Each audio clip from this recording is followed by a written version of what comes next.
A unique business idea comes with inherent struggles that no book or guru will ever have the answer to. So how do you prepare for the unknown and continue to push forward while others freely display their disinterest into your idea and venture? Today, we'll hear the story of one man's journey through pioneering a unique business offering many said would fail from the beginning. Welcome to the TnT Podcast, where we dive into the stories of career trailblazers and learn about their trials and triumphs along the way. I'm your host, Drew Hantla, and today we have Titus Walker, the founder and CEO of UEL, the fastest growing eSports platform in the US. On today's show, Titus speaks on leveraging his early career knowledge and experiences to build a competitive gaming community focused on skill-based competition rather than single game mastery. Starting as a solo venture, he made it his priority to put gamers first, ensuring the community was accessible and team-oriented for all. Follow along to discover the secrets behind his unwavering determination and the unexpected turns that led to his ultimate success. We hope you'll enjoy. Titus, welcome to the show, man. We're so glad to have you here. Thank you so much for having me. I appreciate you having me on. I'm excited for today's episode, but to kind of help lay this foundation to move forward, tell us kind of how you got started in this world and kind of where you grew up from. Well, really, until I was about 16, spent most of my time in Maryland, moved around in different areas. And and then I was like 17 or 18 and got somebody pregnant. So had to man up and decided to do that. And so I bought a house at 18 and started my journey of being a man at that point. And that's how I ended up in Virginia. From there, was there some career experience that eventually led to developing the company you now have? Yeah, I mean, so I started in restaurants, learned a lot about like how to talk to people, like how to engage. In that experience, I started to really kind of shine. I spent, I want to say 4 years probably I worked at like Outback Steakhouse and then worked at a like a convention center for a good amount of time after I had my firstborn. Taught me a lot about kind of managing people and their expectations and, you know, keeping them as happy as they could possibly be, even if they're having a bad day type thing.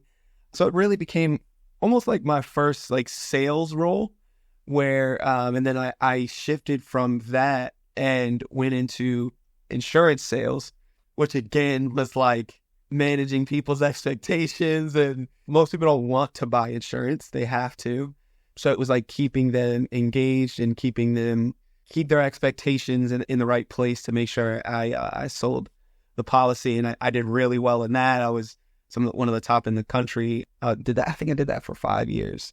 And then transitioned into real estate and did that for 8 years. And again, it was same, you know, but I started doing more community building. It was real estate development. And so I was spending time learning how to position communities and learning how to build out from the land portion all the way up to where you have a full blossom community. And we were doing, 10 home communities, and I did everything up to a 2,000 home community.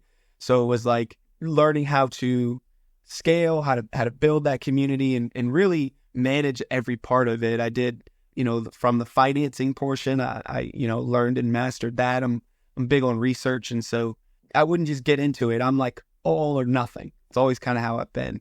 And so when I got into real estate, it was like, all right, I got to learn about the economy. I got to learn about financing. I got to learn about, marketing. I got to learn about. So I dropped out of high school, got my GED, and then most people don't know this. So I actually joined the military, and right before leaving for boot camp, got into a car accident, and then the military didn't want me anymore. They didn't need people that bad at that time. And so because I had like an injury, I ended up like kind of breaking part of my like face, and it was just, they just didn't need me. And so they were like, no, you're good. You're released from your duty. So I was like, okay, well, I got to figure this out. And so I kind of built off of that. By the time I got into real estate, I had kind of had so many different experiences that I knew like if I just put my head into this and really research, I'll be able to do well in anything I kind of really put my mind to. And so I did that and learned how to build a community from nothing. And that's what put me into, building the gaming community side of things. And so when I transitioned into gaming, it seemed like, everybody was like, that's a wild transition. But in reality, to me, it felt only natural. It was building communities there and now building communities here. Was there motivation or a mindset behind all of it that you knew kind of where you wanted to go? Or truly was it just as an opportunity arose, you knew that, hey, that's the next step, time to go, time to step up and move on? I tried so many different things. And so the one thing that I knew from studying like the economy and finance and all that stuff like that, I knew that real estate was cyclical. So in having that understanding, I started to understand that, okay, if I don't find something, I'm at the top of my industry here, I'm making great money, but if I don't find something else, then I can find myself in a position where my family and myself can be kind of left without a paddle, like, nowhere to go and just waiting on the economy to kind of turn itself back around and never knowing when that might be, right? And so now I'm having to find another job somewhere else, and there was nowhere that I was going to make that kind of money. And so it was like, I knew that time would eventually come. And so I started kind of almost frantically looking for something else. I did stock trading. I tried to do like motivational speaking for a while.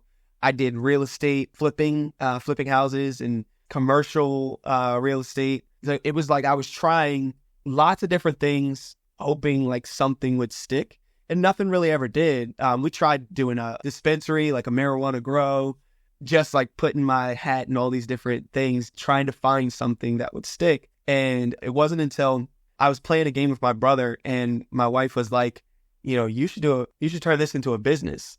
Wow. Why have I never thought of that? I love gaming. I play a lot of video games. What if this was a business? So I started researching, like I said, I dove in like head first, researched the industry, researched everything about it, and found like I even got the University of Mary Washington Business School to do a bunch of research on the industry and different parts of the industry. And so they found that the average gamer played 24 games a year.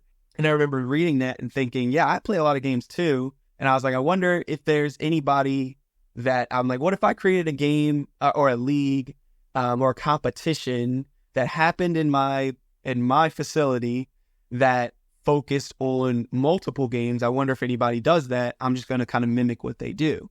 So I started researching, how can I find somebody that does this, and couldn't find anything. I was just like, there has to be somebody that's doing something like this, and I looked everywhere, couldn't find anything. So I was like, I guess I have to do it by myself. I got to do it on my own to kind of create that. I came up with the concept in the shower, came out and was just like telling her, and she's like, this makes no sense. And I'm telling whoever else I can, they're like, this makes no sense. Like, I don't get it. You got to think like nothing existed that was anything like it that I could point to and say, no, like this, right? So it was like, everybody was just kind of like, what? Like, that doesn't make any sense, right? We pushed through it, and we're here now. Was there much of a community for style of gamers like yourself? And comparatively, what's the community like for those who choose to really grind into one game? Can you kind of just describe that atmosphere? So there's 3 billion gamers. The average gamer, again, plays 24 games a year. So let's say 50% of them are playing 24 games a year. That's 1.5 billion gamers out there, right? So yeah, I think most people are like me. And then you have, it's about 40% of the gaming community that's hyper competitive. And that doesn't mean they just play one. It just means when they're on, they're doing it to compete. It's a huge market of gamers that are like me. And in comparison, if you take like those like super, super competitive games, and you look at like their total player base / viewership, it's somewhere around like maybe 1 billion. If you combined all of them, like League of Legends, Call of Duty, Fortnite, all the major games, it's about 30%. But as far as people that play one game, I've never met one, ever. And I've met a lot of gamers, even the ones that are top level, like world champion, world class. They just don't play one game. They get burnt out and they want to play something else. And they, that game becomes a job. And so they use other games to kind of wind down. So even the most elite gamers play multiple games. I wanted to create something that I would enjoy. And I knew I wouldn't enjoy the current climate the way it was.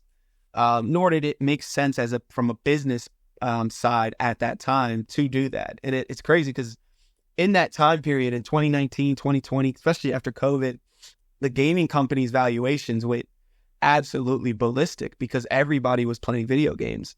So it was like people were throwing money left and right. You had pretty much every dollar that was printed was going into gaming at that point. All of these companies were popping up left and right, and they all followed that same structure. And at that time, I'm like the lone soldier preaching like, this stuff won't last. Like, you guys are doing it backwards. You know, you're taking all this money, you're going to blow through this money because you're building a community around a single game, and you don't own that community. And I always looked at it like music. If I built a fan club of Snoop Dogg, I don't own that community. Snoop Dogg does, right? Like, I can't just go and sell Snoop Dogg CDs and say, oh, it's my community, I can do what I want, right? Like, no, it's still Snoop Dogg's intellectual property. That's his music, right? So as much as they're fans of Snoop Dogg's music and I've linked them together, maybe I created the space that they're in, that they're all culminating around, it's still not mine. And it doesn't matter how much I want to say it is, it's not. I talk about it in real estate terms. It's like building a mansion on someone else's land. It's not mine, right? So if I build a Call of Duty fan club and we start having competition, it's the same thing. That's not my community. That's Call of Duty's community. And as soon as they say, hey, you can't play my game anymore because, you know, we're going to do our own thing, at that point, there's nothing I can do. Like, it is over for me. I have to either pivot, and that's not saying I can't pivot. It's just saying in order for me to pivot, a lot of my fan base is going to fall off because they're there for Call of Duty. So if instead I build a community that's there for just gaming, like they're gamers and they're there for gaming, right? Now I can make it to where Call of Duty comes to me. I'm not going to Call of Duty asking them for anything because my community is there whether they like it or not, whether they're a part of it or not, it doesn't matter. So now if I become like Spotify, where the community is already there, I have millions of gamers that are willing to play whatever game. Now the games come to me and say, hey, I want to be a part of your community. And I say, okay, cool. Like, great. Well, you know, what is that worth to you, right? To be in front of this many community members. And so that was my approach. And it was a slower approach. It wasn't like I could go out and get, you know, $100 million because nobody understood the approach. They were like, what? What is it like? Oh, it's like nothing. It's like nothing that exists, right? At that time, a lot of people would say, nobody's going to play that many games. That was like a big thing. Like in their mind, nobody played that many games. A lot of them were old. So it was like they had money to throw around and they saw gaming as this new thing, not knowing like, okay, this has been around since the 80s, right? Like, you know, they've been doing this type of stuff for a long time. But these people are like in their 80s, 60s, 70s, 80s. And so they don't necessarily know the community or where it's at. They're just following the hype. And they think, oh, gaming is hype. It's got this massive market. And so we want to be a part of that. And they're considering the gamers as the experts in it, right? And the gamers are the experts in playing games, but they aren't necessarily the experts in creating a business around playing games. And so that was where it was, for me, looking at it from the outside in and then the inside out. For me, it was the only way for me to start operations, was doing it that way. And even when I was getting that pushback of like, yeah, this doesn't work, this doesn't make sense, you know, gamers aren't playing that many games. It was like, yeah, you're wrong. Like, gamers are playing that many games because I have a family. I'm not a huge gamer and I still play that many games. Like, I still find time for that many games. So if I'm doing it, you better believe like the people that are at home and have nothing to do are doing it, right? They're playing lots of games. And what do we have for them? I know we have something for the 1% of the 1% of gamers that are only playing one game, but what about for everyone else, right? And we're like subjecting the entire gamer base to only this. There's nothing else that exists. So now if they want to have any gaming content, they have to watch this, right? But imagine if we create something different that they'll enjoy watching, that they'll be entertained by, but then also educated by. Like, oh, I didn't know this game existed. This looks cool. I want to try it, right? So yeah, that was a very long answer to the motivation, and I went. No, you're good, man, and I appreciate all the detail. Stepping away from the 10,000 foot view and kind of going into the moment you're stepping out of the shower and you're telling your wife about this idea. Talk to us about how you took that to season 1, just for someone who whether in their own niche, they're realizing that, hey, yeah, community-focused development is a route that I want to take when I progress towards my next career, my next business, whatever it may be. Tell us about what happened between the shower and the start of that season that really got this ball rolling. I step out of the shower, I pitch it. My wife doesn't understand it. I'm like, you just don't understand gaming. So then I pitch it to, at that point, we had 4 other business partners. I pitch it to them and they're like, this makes no sense. This is never going to work. And I'm like, in my head, I'm like, they just don't get it. Like, this is going to work. And so then I go back to the drawing board with my wife. We literally put it all out on paper and it's like written out in detail, which is not my style. I could have never done that without my wife. And so then we write all that out and then we present it again. Still, they're like, no, that's not going to work. It doesn't make any sense. I'm like, whatever. I'm going to do it anyways. I don't care. So shortly after that, the investors leave. All 4 of them end up leaving at different times and for different reasons and whatever. But that was all before we even had the building to operate out of. So like we had a building, we ended up losing that building, found another building, we ended up losing that one. And then shortly after signing the lease on the 3rd building, the other investors left. And they all, like, it was just like, for whatever reason, it doesn't matter. So fast forward, we're getting ready to open the doors to the building, and then COVID, they shut everything down. And so we had to wait another like 3 months, and then they finally allow us to open. But then when we open, it's at like half capacity. So that's the whole thing. And I had this whole thing planned out, but my thought was, okay, we're going to open up this center. We're going to charge hourly, and then we'll go from there. We open it up and like nobody's there. Nobody's interested. Nobody's showing up. Is like, no interest at all. And I'm like, I knew it. I knew there had to be, the reason I created it was because I knew there had to be something to draw people in, right? And so I created this to draw the most amount of people in, because I knew if I pick a game, then the chances are the person that walks through this building is not playing that game, right? Like at peak, there's like 2 million Call of Duty players, right? So if that's the number at peak, and 10 million is not a lot when you think about it, again, there's 3 billion gamers. So the chances of the person walking through this door actually being a Call of Duty player is so slim. There's 7 billion people in this world, right?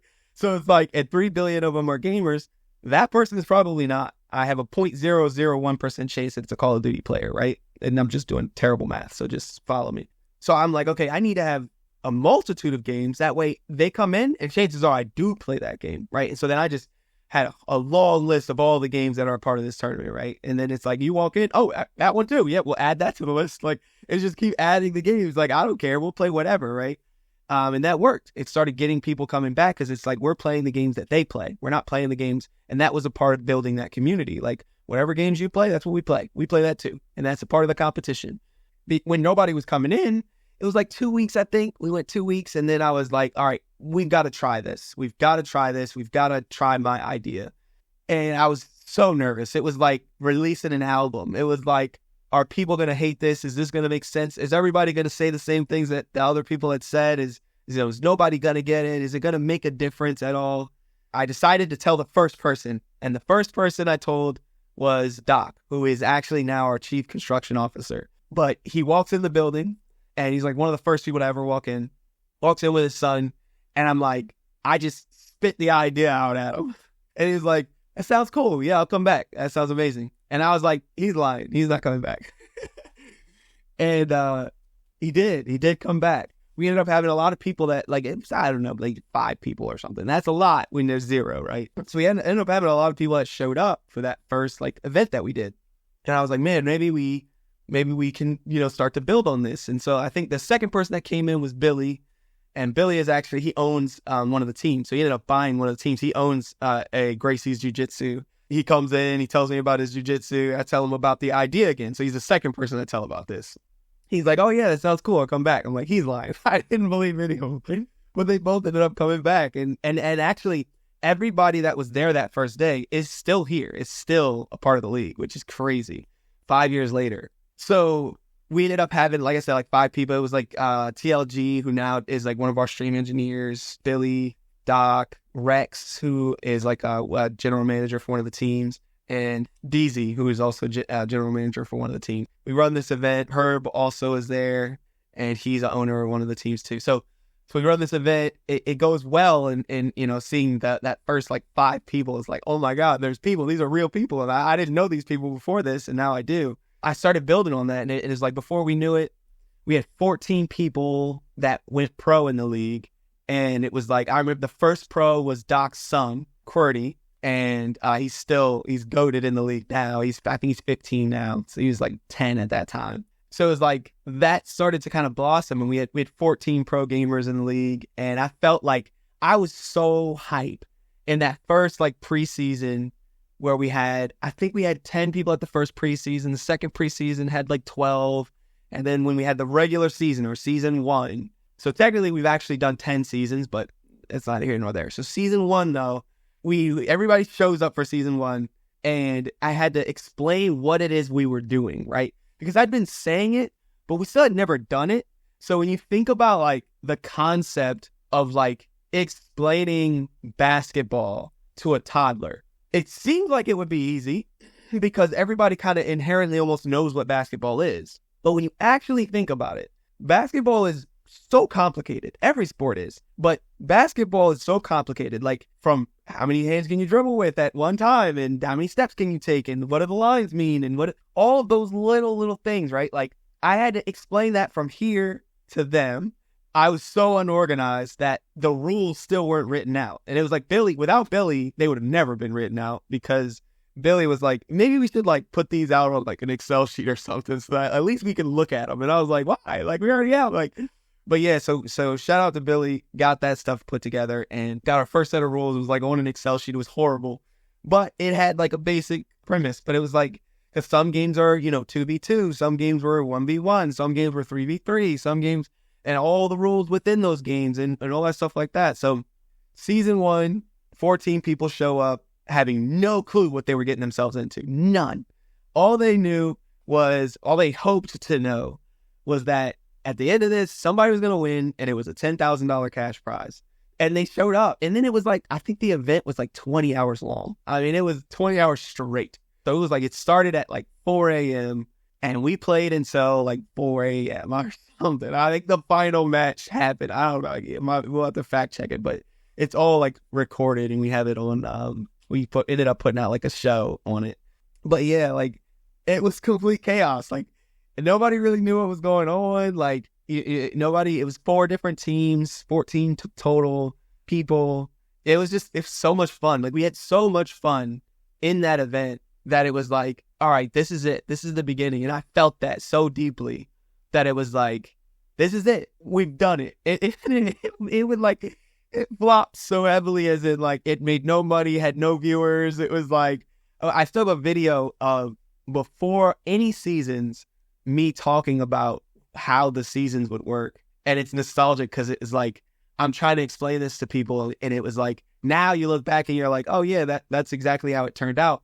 But then it was like such a pipe dream. I was talking about having finals in the arenas and playing in arenas and playing for, at that time I was saying like 6 figures, which I thought was like just so like astounding, as did everybody else. And and now we are playing in arenas and we're playing for $1 million this season. And like, it's so crazy to look back at those moments and see like how far along we've been able to take it. But yeah, that was a long version of how we got to season 1.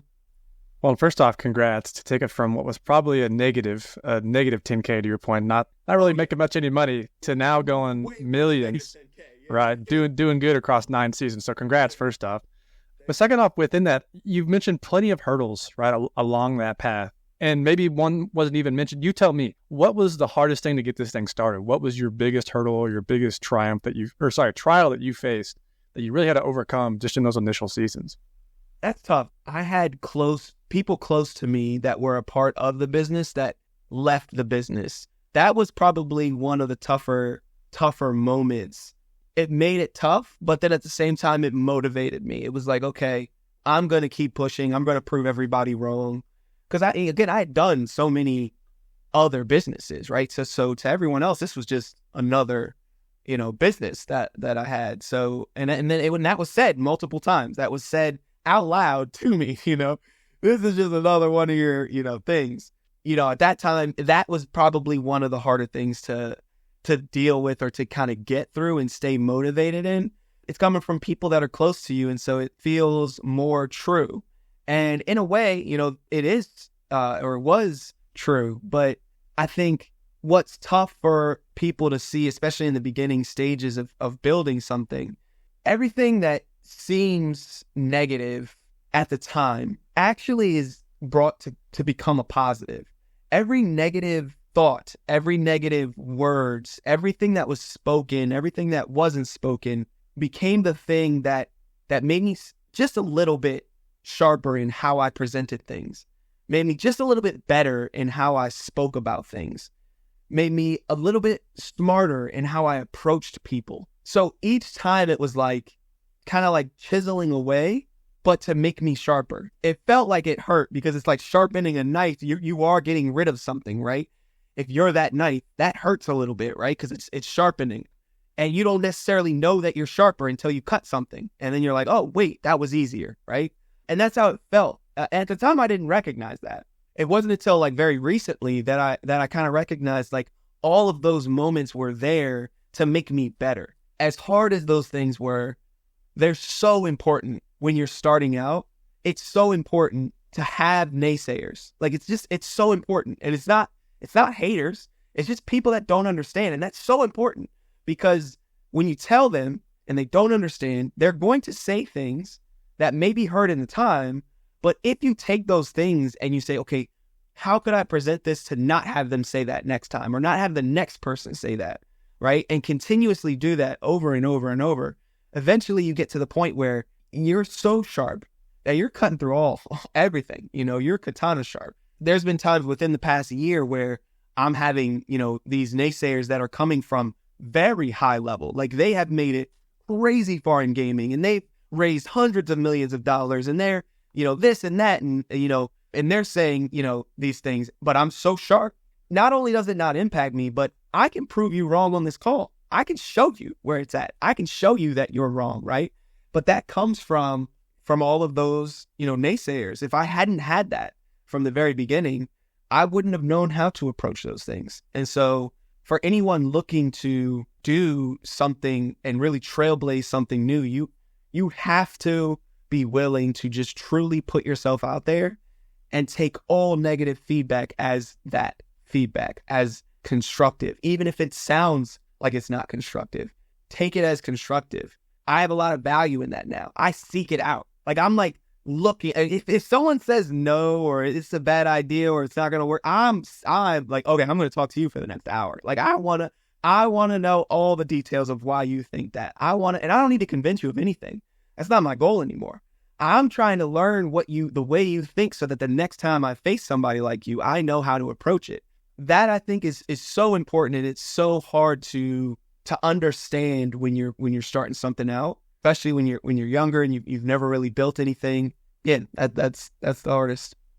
I think to your point of it's so hard to understand that motivation and that passion behind it. Tell us about how, from your perspective, important bootstrapping this company in the trenches with the team was in its upbringing, and how some people should maybe be more aware of that in the companies they're developing themselves. It is vital to be fully involved. I read a lot of books, and I started reading books because I knew as a CEO, I needed to read books. So I just started reading books, and I read a lot of them. And one of my favorite was, I think it's called From Homeless to Billionaire. He talks about how in order to really scale and create something special, you really have to understand every part of the business, which means you have to be willing to kind of do it yourself. And shout out to Doc. Doc would always push me to do it myself because there was always an easy way out. There was always oh, we could just hire this person and they'll do it. And then he would always just ask the question. He wouldn't say no. He wouldn't he would just ask the question and say, what would it take for you to do that yourself? What would it be like to do that yourself? What do you think, where would you start? Where do you think you would start? Wheels would start turning, and I would say, because when we were looking at press companies, and so it was we need to get a press company for PR. And I remember calling him and saying, Nate, this person's amazing, blah, blah, blah. And he's like, what would it take to do this yourself? And I'm like, I don't know, I'd have to know how to do press releases. And he's like, okay, well, what does that look like? I don't know. Like, I have to like involve myself in that. And he's like, okay, well, maybe just think about that. And I'd be like, now I got to think about that, Doc. Thanks a lot. Like, but then I started doing it and I learned how to do it. I learned how to do a press release. I learned how to develop it. I learned how to put it out. I learned how to like all of that myself. Right. And so now when I am talking to my CMO and I'm like, hey, do this press release, I could tell him how to do it. I could do it myself if I wanted to. And that's not to say I'm like as good now. It's like if we do a press release, it gets picked up by everything, ABC, NBC, all the different publications. But that came from just learning how to do it myself. It's saving us a ton of money, but being involved, I learned how to market myself. I was for the first like 2 months, like you said, I was there. I took off of work and was there every day selling people on the concepts and the ideas and teaching her about how to do all of that.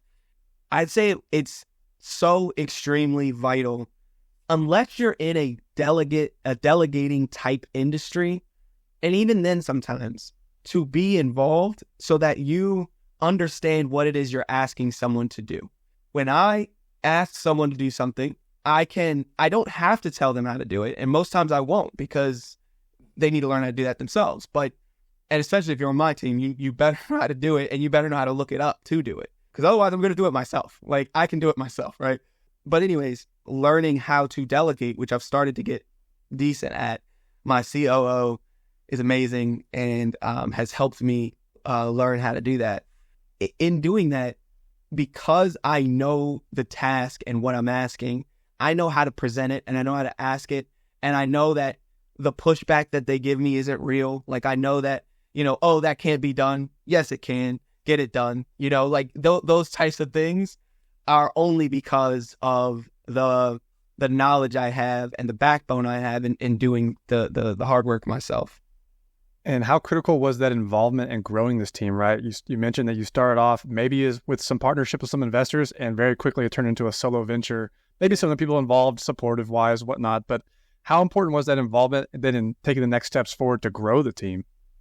It was solo growth. And then I had Herb helping me maintain. So it was super vital. I mean, being there, being involved, growing this it wasn't until, 2 years ago that I started to really build a team. Before then, it was pretty much just me. I think it might be 2.5 years. I don't know. I want to make sure I give him credit, but it was a solo, very much solo with Herb. It was a duo, basically. And Herb has no business background. He'll tell you that. He is not a business person. He's a gamer, but he was a streamer. So he was very good at, holding a community and keeping them engaged and stuff like that and entertaining them. And so that was more his role. Before developing that team, it was, everything to just keep pushing, keep grinding, keep pushing, keep yourself motivated and understand the bigger picture. Like, look at, if I don't do this, then who all does it impact? And the bigger we grew, the more it became like, I'm stuck doing this now. Not in that sense, but in the sense of, if I stop doing this impacts a lot of people now, like so many people and their lives. And I mean, there are people that spend literally every day, at these events, going to them, whether they're doing commentary or they're doing, or they're just watching these events or they're participating in the community or whatever. They're there every day. This is their life. With that in mind, that became my motivation very quickly and kept me pushing through all of the negativity and the naysayers. The first 3.5 years, everyone said it was a bad idea. Everyone I talked to was like, that's not going to work. It doesn't make any sense. It was like, even convincing the people that joined took a lot of work. And then even after they joined, they still didn't understand it. And they still weren't bought into it. They'll tell you a lot of because the pros are still pros at this point. But a lot of them didn't believe, they still didn't believe, even when they were, a part of it, even when they were, cashing checks, they still didn't believe. So yeah, it was vital. It was so important. And I'm glad I did it. And I'm glad I stayed true to it. And give us the quick 1-minute spiel. Where is UEL Sports today? So right now, the UEL it has about 195,000 gamers on its gamer list, about 1,000 pro or looking to go pro gamers, 200 of which are under contract, meaning they're like on a pro team. And those pros make anywhere from $16,000 a year to $100,000 a year to play video games. It's $1 million for season 9. We have our competition, like I said, happening at Capital One Arena in DC, where the Washington Wizards and all play. It's in their District E, which is like their eSports. They have an eSports facility. I mean, we're partnered with major brands, Surf Thing, which does like the PGA Tour, computers and stuff like that. And they operate with us and do all of our computers. We have partnerships with health clinics that do all of our players get free massage therapy, acupuncture, wellness checks, all that stuff like that. So we are doing very well, very well. Within this recent growth, has there been a reposition of the company in terms of where you project to take it in the future? Have you had a reposition kind of where your mentality was previously to where it is now? Oh, yeah, absolutely. It was. So once we started building the community to a pretty large size, I want to say around like 100 or 150, I started thinking, and you can actually see it in our history, like historic videos. There was a podcast I was on where it's like the first time I really thought about it. I started thinking to myself, okay, if we have this many gamers and they'll play any game, then maybe we should start to position ourselves as like a gaming marketing company. Even though to the gamers, we're an esports company, but to the developers, we're a marketing company that does esports. So I started thinking in that way. And then we kind of repositioned ourselves and started pitching ourselves to developers and building relationships with developers to the point where we then started having the developers funding the prize pools. So they pay to have their game a part of our season, and then that becomes the prize pool, because we select 33 games a year.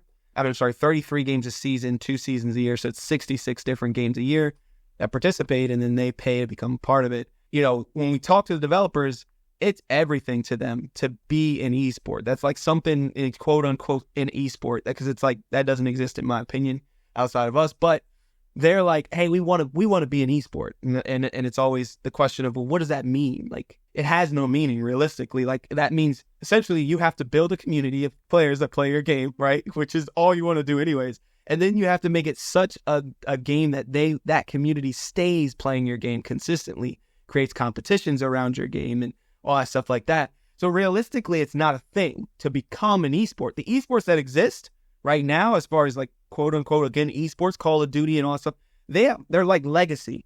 They exist because there's not going to be, in my opinion, there will not be many other esports created, period. Like, these games, they're going to live and they're going to die. And back in the day, there were only like 5 developers in the world. For a while, it was like 2, right? So it was like back in the day, those developers pretty much could create anything and everybody had to play it, because that's all you had. I remember Nintendo 64 and having like 12 games, and that was it. It was like, there's no more games. We got to wait for another game to come out. Right now, it's, there were 50,000 games developed last year. So it's like there's new games every day. There's multiple hundreds of new games every day. And so with that being the case, the developers no longer own that market. Now it's like the legacy developers kind of run the market, and then all the new developers trying to create stuff, they don't really have any options. They don't have any opportunities. And when they want to create a quote unquote an esport, they really have to develop an entire community and then create a legacy around that community within a year, because that's the lifetime of your game before it's falling off again. Whereas I actually have a community that does esports that you can plug into and then become quote unquote an esport again. So that's how we positioned ourselves, and that's how we've kind of been able to be a sustainable gaming model. For one major piece of advice for someone to grow, again, a community of their own, whatever niche it may be, what's the key to kind of helping these communities survive and thrive? The key to building a community is listening to what people researching, and then listening to what they want, right? As you build that out, like when we work with colleges, for example, we don't go into the college and say, hey, we're playing these games. We go into the college and we survey the students. What games do you play already? Then we build a competition around those games, right? So if you want to build a community, always listen first. And then after that, be ready to do a lot of research on, after you've listened, what does the terminology mean? What is it that they're trying to tell you? What are they saying? And so as you develop your community, never get to the point where you're like forcing stuff on them. Always kind of pay attention to what they're doing, and that will help you build a thriving community, especially in gaming. As far as business goes, like, just look at the bigger picture. Like find a picture that's so big and so important to you, a problem to solve that's so big and so important to you that you can't really see anything else that's in the way, because it's like you're standing in front of a house and you're right in front of it, and then somebody gets in your way, you still see that house, right? That's how big it has to be to you, right? You have to have that vision, that it's such a big vision that even when there's so much standing in front of you, you can still look through them and see that vision, and that will help you push through the nonsense. Those are awesome, man. And I know you've already touched on it a little bit in regards to some books you've read and some education you've had to get to where you are. Do you have any educational items you could recommend, whether it be people, podcast, books, whatever's on top of your mind today that's, hey, you know what, this has been really impactful recently or was back then? Met Kevin was huge. He's a YouTuber, and he helped me a lot in learning about like real estate and economy and stuff like that. And his take on things I always really liked. The books that really had an impact: 7 Habits of Highly Effective People, The 8th Habit. Like I said, Homeless to Billionaire was a big one. Gosh, there's so many. Rich Dad, Poor Dad is what I started on. It's a good start. You don't stay there. It's a good start. Just quickly move on to something else. I learned a lot about taxes and tax-free wealth, I think is what it's called, because that was really important. If you're making $500,000 and paying $250,000 in taxes, think about how many put that towards your business, and then now you don't have to pay that money, right? So that was huge in building and scaling. Yeah, and then anything on marketing, I think is good. Kind of go from there. Dude, you're nothing but an awesome resource, and I'm sure everyone else listening probably feels the same. So if someone wants to reach out to you and hear more, what are the best ways to get in contact with you, or just follow what you're up to? Thank you. This is really a compliment. You can reach out to me. I'm all over LinkedIn, just Titus Walker, but also you can follow what we're doing at UEL eSports. So UEL eSports on all social media. You can go to uelesports.com for the website, and I'm most active on LinkedIn, but otherwise, our social media is very active, and Instagram is where we're the most active at UEL eSports, and like I said, uelesports.com. Awesome, Titus. We thank you so much for your time today, man, and creating some availability to come on and just, again, speak to all these talking points and present your unique scenario, and we really appreciate your time, man. Yeah, no problem. Thanks for having me. If you enjoyed today's episodes, then feel free to explore the rest of our offerings with the Brothers Frontier Studio. If you're not already, you can follow us at Brothers Frontier on Spotify, YouTube, Instagram, and TikTok. With new shows every week and daily content on our socials, we hope you'll find what you're looking for. If you haven't already, please leave us your feedback with a comment or rating to let us know what you thought of today's episode. Thanks for listening. We hope to catch you on our next episode of the TnT Podcast. I'll see you guys later.